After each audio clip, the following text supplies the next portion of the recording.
Welcome to discovering Bijapur 30 days 30 stories day 1. ನಾವ್ ಇವತ್ತಿದೀವಿ the mysterious and majestic Barakaman.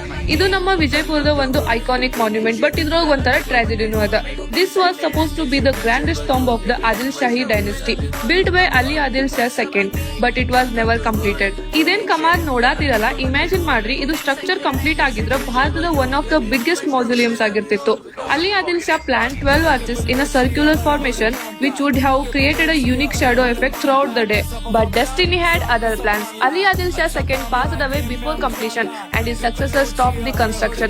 ಇದು ಏನ್ರೆ ಕಂಪ್ಲೀಟ್ ಆಗಿದ್ರೆ ತಾಜ್ ಮಹಲ್ ಗೆ ಕಾಂಪಿಟೇಷನ್ ಆಗಿರ್ತಿತ್ತು ಅಂತ ಹೇಳ್ತಾರ. So what remains today is a hauntingly beautiful unfinished masterpiece, and that's the charm of Barakamman, a glimpse of what could have been.